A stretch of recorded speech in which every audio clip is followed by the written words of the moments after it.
Nagunang palaliton sa Bangkiruhan Public Market ang namatikdan karon ang paglihok sa presyo. Hasta na sa bugas nga misaka ang presyo og halos 10 pesos matag kilo. Sayron ta ang dugang detalye sa live report ni Kent Abrigana. Kent?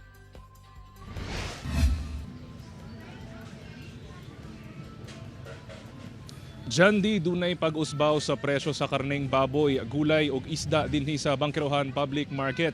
Bisan sa presyo sa bugas, duna say pag-usbaw nga maoy gialmahan na sa mga mamalitay ug rice vendor.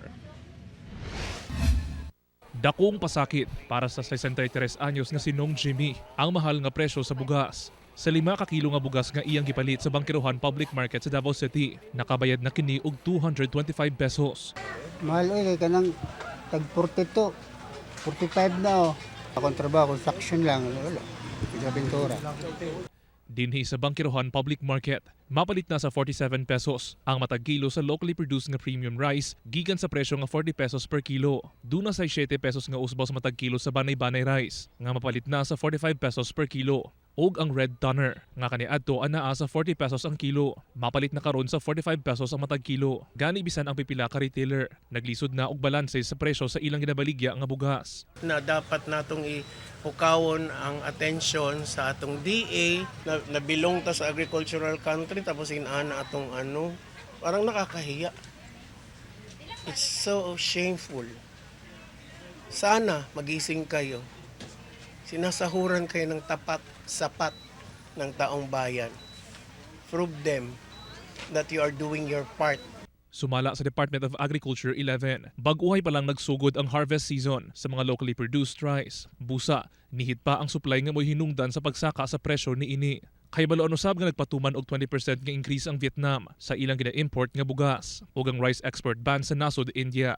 Kung naamay mga price changes from their part nasa gawa sa nasod, kung naamay mga changes, probably then it sa ilahang level po to og concern kasi naapod sila increase sa ilahang cost of production, level of their in terms of logistics nila. So probably wa pud kabaloon sa ang ilahang possible nga mga factors dito. Dinhi sa Bangkiruhan Public Market sa Davao City, ang presyo sa karning baboy misaka og 20 to 30 pesos ang matag kilo.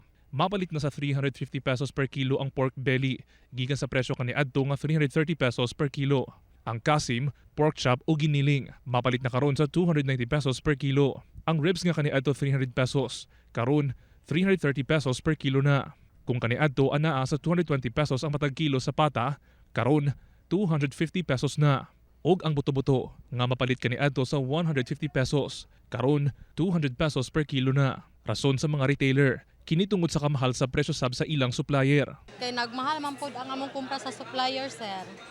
Wala siya mahal pod ang among baligya diri sa Bangkiruhan. Maong si Jean wala na usa na malit og karning baboy. Apan wa sab kini magdahom nga bisan sa ubang gulay ug lamas, duna sa gipatumang pag-usbaw. Mag-increase jud ang sweldo kay para makapalit pod mig mas sa among mga budget sa taga-adlaw. Anaa sa 5 to 10 pesos ang gisaka sa presyo sa ubang gulay ug lamas. Kung sa una mapalit sa 150 pesos ang presyo sa sibuyas, karon anaa na kini sa 160 pesos per kilo. 55 pesos na sab ang presyo sa matag kilo sa ampalaya. Ang talong nga kaniadto anaa sa 35 pesos per kilo. Karon 40 pesos na. Hinuon dunay pag-ubos sa cabbage nga mapalit na karon sa 70 pesos per kilo gikan sa dating presyo nga 100 pesos. Mi patuman sab og pag-usbaw sa presyo sa isda nga anaa sa 40 to 200 pesos ang kilo. Kung dati 190 pesos ang matag kilo sa barilison, karon 240 pesos na. Ang matambaka nga dati 160 pesos ang presyo sa matag kilo, karon 200 pesos na. Aduna sa 200 pesos nga usbaw sa malasugi nga mapalit na karon sa 680 pesos per kilo. Ang tuna mapalit na sa 390 pesos per kilo. Ang lapu-lapu nga kaniadto 380 pesos per kilo, karon 420 pesos na. Og ang pasayan, mapalit na karon sa 280 pesos per kilo. Sumala sa ubang manindahay, ang nasa nati ang usbaw sa matag kilo sa isda, tungod matod pa sa epekto sa daot nga panahon. Tungod man gud sa Baguio, sir, mo nang nagmahal kay mumahal siya basta nihit ang isda. Pero walay bagyo niya, di man amo nihit dagsa man so makabarato gyud.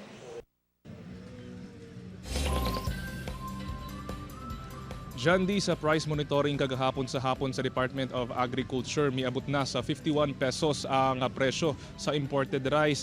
Pero susama sa giingon sa DA, posibleng muubos na kini sa mga musunod nga semana tungod sa pagsugod sa harvest season. Jandy. Magdaginot gyud ta anig taman. Daghang salamat Kent Abrigana.